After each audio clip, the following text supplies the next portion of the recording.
Welcome back to Nainshree classes and this is Naishree. आशा करती हूँ कि आप सभी लोग एकदम अच्छे होंगे और अपनी पढ़ाई भी बहुत अच्छे से कर रहे होंगे। आज की इस वीडियो में हमें हिस्ट्री की प्रैक्टिस करनी है। हिस्ट्री में हम स्वदेशी तथा सविनय अवज्ञा आंदोलन, महात्मा गांधी तथा अन्य नेताओं की भूमिका, एक ये जो टॉपिक है इससे संबंधित क्वेश्चंस को करेंगे। आइए देखते हैं। पहला क्वेश्चन आपसे ये है कि अंग्रेजों से आज़ादी के लिए लड़ रहे भारतीयों द्वारा उठाई गई शपथ कि वे सिर्फ भारतीय निर्मित सामान, विशेष रूप से कपड़े का उपयोग करेंगे, को डैश आंदोलन कहा गया। तो ये तो एक सिंपल क्वेश्चन है, आपको पता होगा कि इसको स्वदेशी आंदोलन कहा गया। क्या कहा गया? स्वदेशी आंदोलन। ये जो आंदोलन है इसका जो प्रारंभ वर्ष है वो आपका कब माना जाता है? स्वदेशी आंदोलन का प्रारंभ वर्ष आपका 1905 माना जाता है। 1905। इस आंदोलन में बेसिकली हुआ ये था कि जो आपका ब्रिटिश उत्पाद थे, ब्रिटिश उत्पाद मतलब जो आपकी विदेश से जो वस्तुएं आ रही थी, ब्रिटिश का मतलब क्या है? जो विदेश से आपकी जो वस्तुएं आ रही थी भारत में, इनका बहिष्कार करना था। और जो भारत में वस्तुएं निर्मित की जा रही थी, भारत की सीमा के अंदर जो वस्तुएं निर्मित की जा रही थी, इनका ज़्यादा से ज़्यादा उपयोग करना था। क्या करना था? जो ब्रिटिश वस्तुएं थीं, जो ब्रिटिश उत्पाद थे, इनका बहिष्कार करना, मतलब इनका जो है यूज़ ना करना, और आपके देश के अंदर, भारत के अंदर जो बना हुआ माल है, इसका अधिकाधिक प्रयोग करना ही इस आंदोलन का क्या था? उद्देश्य था, जो कि आपका 1905 में प्रारंभ हुआ था। आपको आपका आंसर मिल गया होगा, फोर्थ ऑप्शन।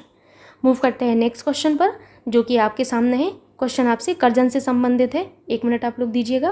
क्वेश्चन ये है कि लॉर्ड कर्जन के बंगाल विभाजन के पीछे निम्नलिखित में से कौन सा मकसद नहीं था? तो आइए पहले थोड़ा सा बंगाल विभाजन जो आपका हुआ था इसको एक बार रिवीजन कर लेते हैं, क्योंकि हम ये प्रैक्टिस कर क्यों रहे हैं? सिर्फ इसीलिए कर रहे हैं कि आपने जो चीज़ें पढ़ी हैं, जो मैंने आपको पढ़ाया है, मैं उसका रिवीजन करवा सकूँ आपको। तो जब मैंने आपको बंगाल विभाजन पढ़ाया था तो वहाँ पर मैंने आपको बताया था कि आपको 3 जो है डेट याद रखनी है बंगाल विभाजन में। कौन कौन सी मैंने आपको बताया था? एक मैंने आपको बताया था 18 जुलाई। कौन सी? 18 जुलाई 1905। दूसरी मैंने आपको बताया था कौन सी? 7 अगस्त 1905।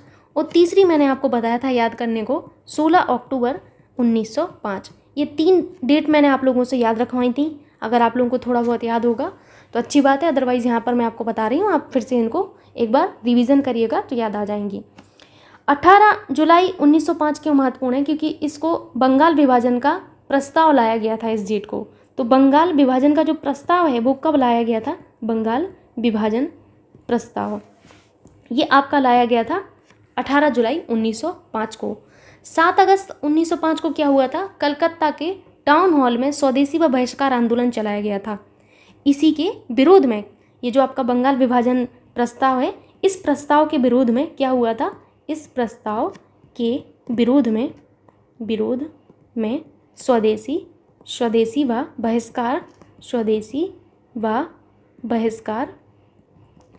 व बहिष्कार आंदोलन आपका चलाया गया था।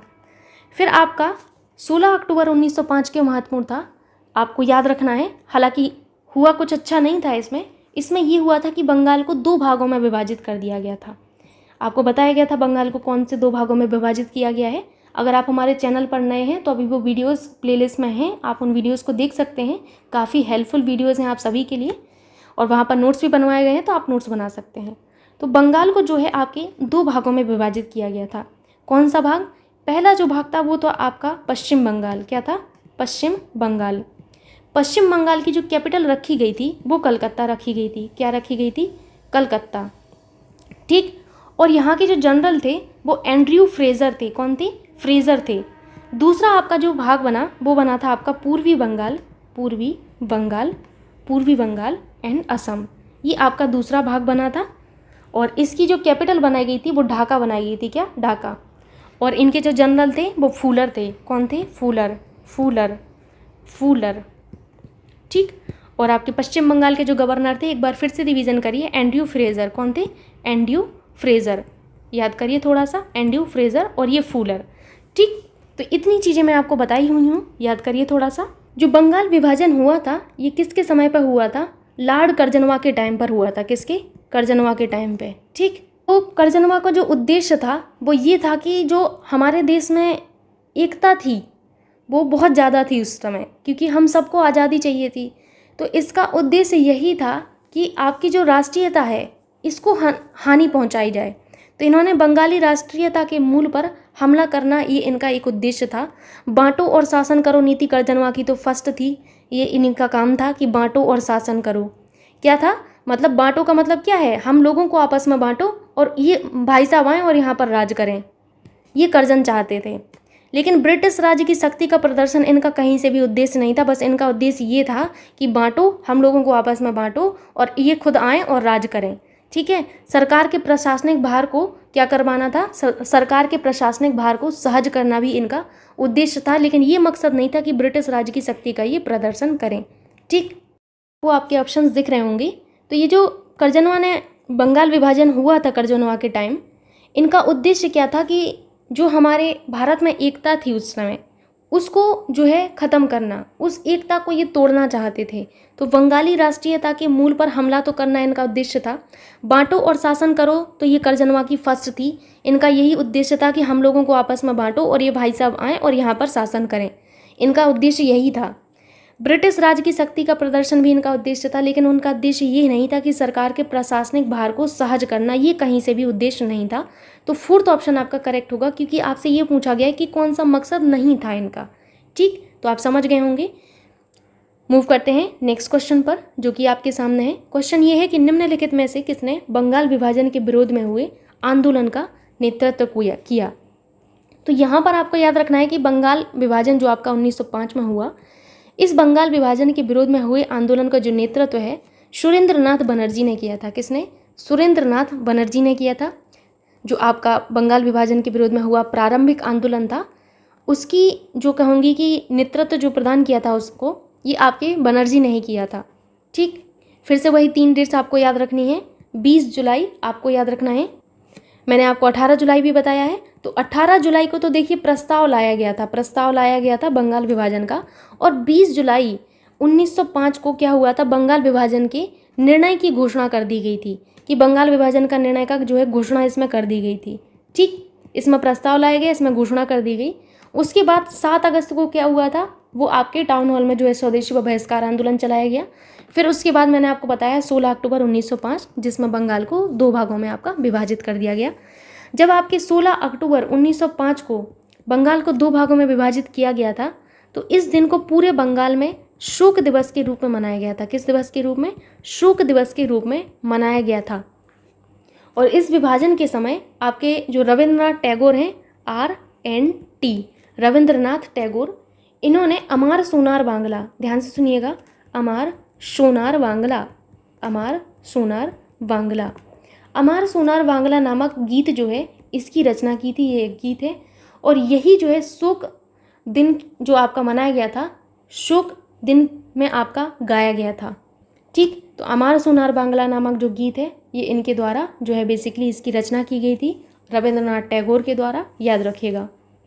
उसके बाद मैंने आपको बताया था कि 1906 में आपका एक अरुंडेल समिति बनी। कौन सी? अरुंडेल समिति। आपको बताया गया है अरुंडेल समिति के बारे में।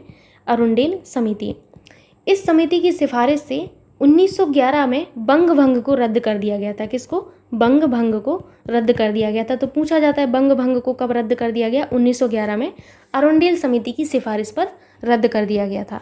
ठीक, मूव करते हैं नेक्स्ट क्वेश्चन पर। नेक्स्ट क्वेश्चन आप सभी के सामने है, 1 मिनट आप लोग दीजिएगा मुझे, अभी आपको दिख रहा होगा। क्वेश्चन ये है कि गांधी जी ने जून 1904 में डरबन के बाहर होगा आपसे, डरबन के बाहर डैश बस्ती नामक एक सामुदायिक क्रियाशील मठ की स्थापना की। तो मैंने आपको बताया था कि इन्होंने फीनिक्स फार्म जो है ये स्थापित किया था। फीनिक्स आश्रम जिसे कहा गया, फीनिक्स आश्रम जो है स्थापित किया था गांधी जी ने वर्ष 1904 में डरबन में। कहाँ पर? डरबन में इन्होंने एक आश्रम स्थापित किया जिसका नाम फीनिक्स आश्रम था। कई बार आपसे पूछा जाता है कहाँ पर? डरबन में। ये कहाँ पर है? तो ये अफ्रीका में है डरबन।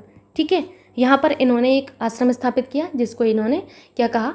इसको कहा गया फीनिक्स आश्रम। ठीक, उसके बाद गांधी जी ने आपके 1894 में, कब? 1894 में नटाल इंडियन कांग्रेस की भी स्थापना की थी, अफ्रीका में ही। तो याद रखिएगा 1894 में गांधी जी ने अफ्रीका में, कहाँ पर? अफ्रीका में Natal Indian Congress, Natal Indian Congress की स्थापना की थी। याद रखिएगा आप लोग, बताया गया है सारी चीज़ें। मूव करते हैं नेक्स्ट क्वेश्चन पर। एंड नेक्स्ट क्वेश्चन आप सभी के सामने है। क्वेश्चन है आपसे, महात्मा गांधी भाप से चलने वाले जहाज SS सफारी द्वारा दक्षिण अफ्रीका के डैश पहुंचे थे। तो ये कहाँ पहुंचे थे? ये डरबन पहुंचे थे। कहाँ पर? डरबन पहुंचे थे। महात्मा गांधी मात्र 24 वर्ष की आयु में, कितनी वर्ष की आयु में? मात्र 24 वर्ष के थे। तब इन्होंने जो है 1893 में, कब? 1893 में एक गुजराती व्यापारी थे, मैंने आपको ये बताया हुआ है, एक गुजराती व्यापारी थे। गुजराती व्यापारी कौन थे? गुजराती व्यापारी का नाम था दादा अब्दुल्ला। दादा अब्दुल्ला पूछा जाता है आपसे किसका केस लड़ने के लिए गए थे, तो याद रखिएगा दादा अब्दुल्ला का मुकदमा लड़ने के लिए भाप से चलने वाले जहाज SS सफारी द्वारा दक्षिण अफ्रीका के डरबन पहुंचे थे। कहाँ पर? डरबन। ये कहाँ पर है? तो दक्षिण अफ्रीका, आपको याद रखना है। फिर से सुन लीजिए, मैं बता देती हूँ। जब गांधी जी 24 वर्ष की उम्र में थे तो इन्होंने 1893 ईस्वी में गुजराती व्यापारी दादा अब्दुल्ला का मुकदमा लड़ने के लिए भाप से चलने वाले जो आपका जहाज था SS सफारी, इससे दक्षिण अफ्रीका के डरबन गए थे। ठीक, मूव करते हैं नेक्स्ट क्वेश्चन पर। क्वेश्चन आपसे ये है कि महात्मा गांधी दक्षिण अफ्रीका में किस वर्ष पहुंचे थे? तो देखिए वही क्वेश्चन, तरीका बस अलग है। तो आपके 1893 में पहुंचे थे, है ना। मैंने आपको बताया था गांधी जी ने अपनी पढ़ाई जो है कहाँ से की थी, तो इन्होंने अपनी पढ़ाई ब्रिटेन के, थोड़ा सा याद करिए, ब्रिटेन के the inner temple, very good, the inner temple, the inner temple नामक एक कॉलेज था, इससे इन्होंने अपनी पूरी शिक्षा जो है ग्रहण की थी। कॉलेज की जो पढ़ाई है वो शिक्षा ग्रहण की थी। पूरी शिक्षा का मतलब ये मत समझ लीजिएगा बचपन से लेके पूरी शिक्षा का मतलब है जो इनका कॉलेज की पढ़ाई थी। ठीक, मूव करते हैं नेक्स्ट क्वेश्चन पर, जो कि आप सभी के सामने है। 1 मिनट आप लोग दीजिएगा। क्वेश्चन आपसे है कि रंगभेद के कारण महात्मा गांधी को किस वर्ष दक्षिण अफ्रीका के पीटर्समोइत्सबर्ग रेलवे स्टेशन के प्रथम श्रेणी के डिब्बे से सामान सहित बाहर फेंक दिया गया? जब ये 1893 में, कब? 1893 में दादा अब्दुल्ला जो थे, दादा अब्दुल्ला, अभी अभी आपको बताया गया है, दादा अब्दुल्ला का मुकदमा लड़ने के लिए ये अफ्रीका गए। कहाँ गए? अफ्रीका गए। तो जब ये अफ्रीका जा रहे थे तो इन्हें पीटर्समोइत्सबर्ग जो नामक एक रेलवे स्टेशन है, इससे इनके सामान सहित इनको फेंक दिया गया था। याद रखिएगा। ठीक, कौन से स्टेशन पर? पीटर्समोइत्सबर्ग स्टेशन पर, रेलवे स्टेशन पर। कब फेंका गया था? आपको आंसर मिल गया होगा, 1893। ठीक, मूव करते हैं नेक्स्ट क्वेश्चन पर। क्वेश्चन आप सभी के सामने है कि महात्मा गांधी ने सत्याग्रह सभा की स्थापना डैश की थी? तो महात्मा गांधी ने सत्याग्रह सभा की स्थापना फरवरी, कब? फरवरी 1919 में की थी। फरवरी 1919। कौन सा आंसर आपका सही होगा? 4th option. मूव करते हैं नेक्स्ट क्वेश्चन पर, जो कि आप सभी के सामने है। क्वेश्चन आपसे ये है कि महात्मा गांधी ने अपनी पुस्तकों में से किसमें ब्रिटिश पार्लियामेंट को बांझ और वेश्या कहा? Very very important. हालांकि यहाँ पर जितने भी आपको क्वेश्चंस करवाए जा रहे हैं वो UPSSC की किसी न किसी परीक्षा में पूछे गए क्वेश्चन से, तो आपके लिए काफ़ी ज़्यादा महत्वपूर्ण है और ये संभावना है कि आपसे पेट में भी ऐसे क्वेश्चन पूछे जाने हैं। तो यहाँ पर आपसे पूछा गया कि ब्रिटिश पार्लियामेंट को बांझ और वेश्या जो है इसकी संज्ञा गांधी जी ने अपनी किस पुस्तक में दी? तो यहाँ याद रखिएगा, इन्होंने बांझ और वेश्या जो संज्ञा दी है ब्रिटिश पार्लियामेंट को, हिंद स्वराज पुस्तक में दी थी। किसमें? हिंद स्वराज में। मूव करते हैं अभी नेक्स्ट क्वेश्चन पर। क्वेश्चन आप सभी के सामने है। क्वेश्चन है आपसे कि महात्मा गांधी ने निम्नलिखित में से किसे अपना राजनीतिक गुरु माना था? तो गांधी जी ने अपना जो राजनीतिक गुरु माना था वो किसको माना था? इन्होंने जो है गोपाल कृष्ण गोखले को माना था। गांधी जी ने एक पुस्तक लिखी थी जिसका नाम था, ध्यान से याद रखिएगा, Gokhale my political Guru. Gokhale my political Guru, political गुरु, एक पुस्तक इनके द्वारा लिखी गई थी, याद रखिएगा। और इन्होंने गोखले को ही अपना जो है राजनीतिक गुरु माना था। किसको? गोखले को। मूव करते हैं नेक्स्ट क्वेश्चन पर। क्वेश्चन आप सभी के सामने है। 1917 का डैश सत्याग्रह गांधी जी का पहला सत्याग्रह और भारतीय स्वतंत्रता आंदोलन में एक बड़ा विद्रोह था। लेकिन उससे पहले मैं आपको एक घटना पढ़ाना चाहती हूँ इस क्वेश्चन के पहले। 9 जनवरी 1915, 9 जनवरी 1915 आपके लिए काफ़ी ज़्यादा महत्वपूर्ण है। यहाँ पर मैं इसको इसलिए बता रही हूँ क्योंकि गांधी जी जो है पूर्ण रूप से भारत लौट आए थे। इस तिथि को, ये भारत लौटे थे गांधी जी, इसी तिथि को भारत लौटे। पूछा जाता है गांधी जी भारत कब लौटे? तो 9 जनवरी 1915 को लौटे। और 9 जनवरी को हम प्रतिवर्ष इनके भारत लौटने की खुशी में प्रवासी प्रवासी भारतीय दिवस मनाते हैं। क्या मनाते हैं? प्रवासी भारतीय दिवस मनाते हैं। याद रखिएगा, काफ़ी महत्वपूर्ण पूछा जाता है। गांधी जी सबसे पहले कहाँ पहुँचे थे? तो सबसे पहले ये अपोलो बंदरगाह पहुँचे थे। अपोलो बंदरगाह, याद रखिएगा, अपोलो बंदरगाह सबसे पहले ये पहुँचे थे गांधी जी। महत्वपूर्ण है आपके लिए इतनी घटनाएं। अब क्वेश्चन पर चलते हैं, क्योंकि ये 1915 की बात है। अब यहाँ पर 1917 शुरू हो गया, इसीलिए मैंने आपको बताया है 1917 का जो गांधी जी का पहला सत्याग्रह था वो आप सभी को पता है कौन सा था। याद करिए थोड़ा सा, Champaran. Very very good, Champaran. पहला तो आपको ये पता होना चाहिए कि चंपारण कहाँ पर है। तो चंपारण बिहार में एक जिला है, मोतिहारी जिला। तो बिहार के मोतिहारी जिले में है। आपसे ये पूछा जा सकता है, मोतिहारी जिले में आपका चंपारण आपका है। ठीक, गांधी जी का चंपारण में किया गया ये जो आंदोलन था, ये भारत में किया गया पहला आंदोलन था। भारत में किया गया पहला आंदोलन था, किया गया फर्स्ट आंदोलन जो था इनका यही था, पहला आंदोलन। कौन सा था आपका? चंपारण। और चंपारण आने के लिए राजकुमार शुक्ल ने जो है आग्रह किया था गांधी जी से। किसने? राजकुमार शुक्ल ने किया था। राजकुमार शुक्ल ये एक किसान थे आपके चंपारण में, जिन्होंने गांधी जी से यहाँ आने के लिए आग्रह किया था, क्योंकि यहाँ पर 3 कटिया जो पद्धति थी ये चलाई जा रही थी और उसके तहत नील की खेती कराई जाती थी। फिर जर्मनी में एक जो आर्टिफिशियल नील है, आर्टिफिशियल नील की खोज हो गई, जिस वजह से भारतीय किसान जो थे इनको उनकी लागत ही नहीं मिल पा रही थी, और ऊपर से ये कहते थे कि हमें लगान दो। तो इस वजह से ये किया गया था चंपारण सत्याग्रह। आपको याद रखना है, महत्वपूर्ण है, पूछा जाता है कि भारत में गांधी जी के द्वारा किया गया पहला सत्याग्रह कौन सा था? चंपारण ही था। और इसमें गांधी जी को सफलता भी मिली चंपारण में। ऐसा नहीं है कि कुछ ऐसा हुआ, गांधी जी को सफलता प्राप्त हुई, इसमें अच्छी खासी सफलता प्राप्त हुई, जिस वजह से RNT ने, रविंद्रनाथ टैगोर ने गांधी जी को महात्मा की उपाधि दी थी। तो ये पूछा जाता है भाई कि महात्मा की उपाधि गांधी जी को किसने दी? रविंद्रनाथ टैगोर ने। कब दी? चंपारण सत्याग्रह में सफलता के बाद दी थी। ठीक, मूव करते हैं नेक्स्ट क्वेश्चन पर। क्वेश्चन आपके सामने है कि 1917 में चंपारण सत्याग्रह किस राज्य में प्रारंभ किया गया? तो अभी आपको बताया गया बिहार के मोतिहारी जिले में। नेक्स्ट क्वेश्चन आप सभी के सामने है, 1 मिनट आप लोग दीजिएगा, अभी आपको पूरा दिख जाएगा, अभी दिख रहा होगा। क्वेश्चन ये है आपसे कि महात्मा गांधी के किस अमेरिकी जीवनी लेखक ने लिखा था कि असंयोग भारत और गांधी जी के जीवन में एक युग का नाम बन गया है? तो यहाँ पर आपसे ये देखिए पूछा गया कि गांधी जी के किस अमेरिकी जीवनी लेखक ने। तो गांधी जी का जो अमेरिकी जीवनी लेखक था वो कौन था? लुई फिशर था। कौन था? Louis Fischer. लुई फिशर ये कौन था? ये गांधी जी का अमेरिकी जीवनी लेखक था, फिशर। तो इन्होंने ही ये कहा था, इसलिए आपका कौन सा आंसर सही होगा? 3rd ऑप्शन करेक्ट होगा। मूव करते हैं नेक्स्ट क्वेश्चन पर। नेक्स्ट क्वेश्चन आप सभी के सामने है। क्वेश्चन ये है कि महात्मा गांधी ने भारत में डैश की स्थापना की सिफारिश की, जहां लोग सरल जीवन और उच्च सोच के आदर्श का अनुसरण करते हैं। तो इन्होंने आदर्श गांव की स्थापना की सिफारिश की थी। किसकी? आदर्श गांव की स्थापना की सिफारिश की थी। आपका कौन सा ऑप्शन सही होगा? 2nd ऑप्शन करेक्ट होगा। नेक्स्ट क्वेश्चन आपसे है कि महात्मा गांधी के साथ निम्न मुसलमानों में से किसने बाल गंगाधर तिलक की अर्थी उठाई थी? तो आप सभी को बहुत अच्छे से ये बताया गया है कि बाल गंगाधर तिलक जो हैं इनकी मृत्यु कब हुई थी? तो तिलक जो है इनकी मृत्यु 1 अगस्त, ध्यान से सुनिएगा, 1 अगस्त 1920 को हो गई थी। और इनकी अर्थी को कंधा देने वाले महात्मा गांधी के साथ डॉक्टर किचलू, मतलब गांधी जी तो थे ही, और कौन थे? डॉक्टर किचलू थे। डॉक्टर किचलू। और कौन थे? शौकत अली थे। कौन थे? शौकत अली। और अन्य लोग भी थे, लेकिन महत्वपूर्ण आपके यही हैं। तो आपको याद रखना है शौकत अली। और आपसे ये पूछा जाता है कि किस आंदोलन की जो है शुरुआत होते ही इनकी मृत्यु हो गई थी? तो 1 अगस्त 1920 को बाल गंगाधर तिलक की मृत्यु हुई थी, और इसी दिन गांधी जी ने जो है असहयोग आंदोलन शुरू किया था। कौन सा? असहयोग आंदोलन शुरू किया था। असहयोग आंदोलन, याद रखिएगा। मूव करते हैं अभी नेक्स्ट क्वेश्चन पर। आंसर आपको मिल गया होगा।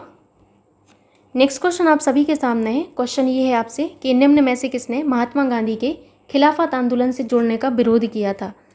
तो महात्मा गांधी के जो खिलाफत आंदोलन था, खिलाफत आंदोलन में भागीदारी का विरोध जिन्ना ने किया था। किसने? मोहम्मद अली जिन्ना ने किया था। किसने? जिन्ना ने।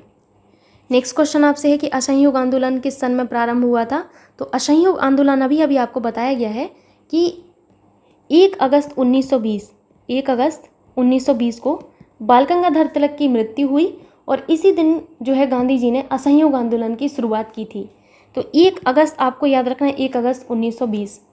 आपसे ये पूछा जाता है किसके शासनकाल में आपका जो है असहयोग आंदोलन शुरुआत किया गया, तो आपको यहाँ पर याद रखना है चेम्सफोर्ड के शासनकाल में ही आपका शुरुआत किया गया था। शुरुआत चेम्सफोर्ड के शासनकाल में हुई थी। लेकिन इस आंदोलन का जो अंत है वो किसके शासनकाल में किया गया था, तो रीडिंग के, लॉर्ड रीडिंग के काल में इसका अंत किया गया था। ये आपसे पूछा जाता है क्योंकि इस आंदोलन का अंत कब हुआ था, याद करिए आप लोग, मैंने बताया था 12 फरवरी मतलब 12 फरवरी 1922 को गांधी जी ने असहयोग आंदोलन को स्थगित कर दिया था।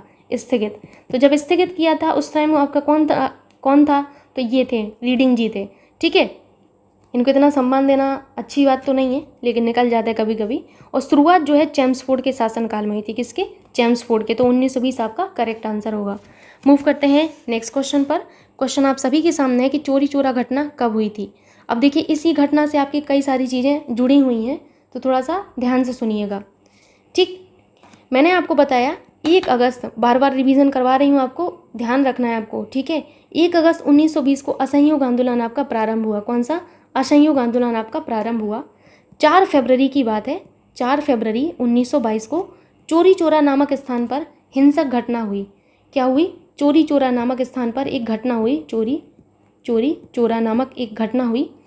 इसके बाद 12 फरवरी 1922 को इसी घटना के चलते गांधी जी ने अपने इस असहयोग आंदोलन को स्थगित कर दिया था। ये आपसे कई बार पूछा जाता है, गांधी जी ने असहयोग आंदोलन जो है किस घटना के बाद किया था, तो चोरी चोरा घटना के बाद ही किया था। चोरी चोरा घटना कब हुई? अब आपको आंसर मिल गया होगा, 4 फरवरी 1922। आपका 4th ऑप्शन करेक्ट होगा, है ना। देख लीजिएगा आप लोग। नेक्स्ट क्वेश्चन आप सभी के सामने है, 1 मिनट आप लोग दीजिएगा। क्वेश्चन ये है कि चोरी चोरा की घटना जिसके कारण महात्मा गांधी ने अपना असहयोग आंदोलन बंद करना पड़ा, कहाँ स्थित है? तो चोरी चोरा आपका कहाँ पर स्थित है बताइए? ये गोरखपुर में है। कहाँ पर है? गोरखपुर में। इसमें हुआ ये था कि चोरी चोरा जो नामक स्थान है, चोरी चोरा नामक स्थान पर किसानों ने एक जुलूस पर गोली चलाए जाने के कारण भीड़ में जो हैं कुछ लोग, उन्होंने थाने में आग लगा दी थी, जिस वजह से 23 आपके जो सिपाही हैं, पुलिसकर्मी जो हैं, इन सिपाहियों की जो है मृत्यु हो गई थी। ठीक, और इसी घटना को, जिसमें आपके 23 सिपाही मारे गए, इसी घटना को चोरी चोरा घटना के नाम से जो है आपका जाना जाता है, पूछा जा सकता है, तो आपको पता होना चाहिए। ये गोरखपुर में है। नेक्स्ट क्वेश्चन आपसे ये है कि असहयोग आंदोलन कब वापस ले लिया गया, तो बार बार आपको बताया गया है 1 अगस्त 1920 को प्रारंभ हुआ, 4 फरवरी को चोरी चोरा की घटना हो गई 1922 में, 12 फरवरी को गांधी जी ने कहा कि अब हम अपने इस आंदोलन को भाई वापस ले रहे। ठीक, तो फरवरी 1922 करेक्ट आंसर होगा। नेक्स्ट क्वेश्चन आपके सामने कि सविनय अवज्ञा आंदोलन का मुख्य उद्देश्य क्या था? सविनय अवज्ञा आंदोलन, तो मैंने आपको बहुत अच्छे से बताया था कि 12 मार्च 1930 की बात है। 12 मार्च 1930 को महात्मा गांधी ने, गांधी ने क्या किया? गांधी ने साबरमती आश्रम से, किससे? साबरमती आश्रम से 80 अनुयायियों के साथ, अपने 80 सहयोगियों के साथ एक पैदल यात्रा जो है कि इस पैदल यात्रा को 24 दिनों के बाद, 24 दिन तक इन्होंने किया। 24 दिनों में इन्होंने कितना? 390 किलोमीटर। सारी चीज़ें आपके लिए महत्वपूर्ण है। 24 दिन 390 किलोमीटर की यात्रा कर ये कहाँ पहुँचे? इतने दिन की यात्रा की और ये दांडी पहुँचे। कहाँ पहुँचे? दांडी पहुँचे। फिर से सुनिए, 12 मार्च 1930 को महात्मा गांधी साबरमती आश्रम से 80 अनुयायियों के साथ पैदल चलकर 24 दिनों में 390 किलोमीटर की दूरी तय करके दांडी पहुँचे, जहाँ इन्होंने 6 अप्रैल, ध्यान से सुनिएगा, जहाँ इन्होंने 6 अप्रैल 1930 को अपने नमक कानून भंग किया और साथ ही साथ सविनय अवज्ञा आंदोलन का प्रारंभ किया था। तो आप यहाँ समझ गए होंगे 6 अप्रैल 1930 को प्रारंभ किया गया था। नमक को इस आंदोलन का एक प्रमुख मुद्दा बनाया गया था, तो आपका जो होगा नमक ही होगा यहाँ पर। ठीक, नेक्स्ट क्वेश्चन आपसे ये है, 1 मिनट आप लोग दीजिएगा। क्वेश्चन ये है कि निम्नलिखित में से किसने तीनों गोलमेज सम्मेलनों में भाग लिया? अब देखो यहाँ पर गोलमेज आ गई। गोलमेज में क्या था? ये गोलमेज थी, उसके चारों ओर लोग बैठे रहते थे, भाई गोलमेज सम्मेलन हो गया। तो यहाँ पर एक बार हम लोग गोलमेज का रिवीजन कर लेते हैं फटाफट से। पहला गोलमेज सम्मेलन, फर्स्ट गोलमेज सम्मेलन जो हुआ था नवंबर 1930 से आपका जनवरी 1931 में हुआ था। सम्राट जॉर्ज पंचम थे, प्रधानमंत्री रैमजी मैकडोनल्ड थे, स्थान था सेंट जेम्स पैलेस। सेकंड जो आपका हुआ था वो कहाँ पर, कब हुआ था? ये सितंबर 1931 से दिसंबर 1931 तक हुआ था। सम्राट थे जॉर्ज पंचम, प्रधानमंत्री थे रैमजी मैकडोनाल्ड, स्थान था आपका सेंट जेम्स पैलेस लंदन। और तीसरा जो गोलमेज सम्मेलन था इसमें क्या हुआ, ये तीसरे गोलमेज सम्मेलन का टाइम याद रखिएगा, नवंबर 1932 से दिसंबर 1932। ये आपका तब तक चला और कांग्रेस ने मात्र दूसरे गोलमेज सम्मेलन में ही भाग लिया था। ये आपको सारी चीज़ें बताई गई हैं कि कांग्रेस ने कब भाग लिया, कब नहीं लिया, क्या हुआ क्या नहीं हुआ। तो कांग्रेस ने मात्र द्वितीय गोलमेज सम्मेलन में भाग लिया था। लेकिन दो व्यक्ति ऐसे थे, दो व्यक्ति याद रखना है। वहाँ पर शायद मैंने आपको भीमराव अम्बेडकर से ही परिचित करवाया था, लेकिन आपको यहाँ पर दो व्यक्ति याद रखने हैं। एक तो आपकी भीमराव अम्बेडकर थे और एक और थे तेज बहादुर सप्रू, जिन्होंने इन तीनों ही गोलमेज सम्मेलनों में भाग लिया था। ये तीनों ही गोलमेज सम्मेलनों में भाग लेने वाले दो व्यक्ति थे। पहले आपके अम्बेडकर जी थे, Ambedkar, and second one is Tej Bahadur Sapru. कौन थे? तेज बहादुर सप्रू। तेज बहादुर सप्रू, नाम से ही इतना तेज झलक रहा है इनके। तो यहाँ पर याद रखना है, इन दोनों व्यक्तियों ने तीनों ही गोलमेज सम्मेलनों में भाग लिया था और इनके कार्य से भी आप सभी लोग वाकिफ़ हैं। ठीक, मूव करते हैं अभी नेक्स्ट क्वेश्चन पर जाने से पहले आपको आंसर मिल ही गया होगा। आपका जो है कौन सा आंसर सही होगा? अम्बेडकर। ठीक, नेक्स्ट क्वेश्चन आप सभी के सामने है। 1 मिनट, आपका कोई क्वेश्चन नहीं है, आई एम सो सॉरी। ये लास्ट क्वेश्चन था आपका।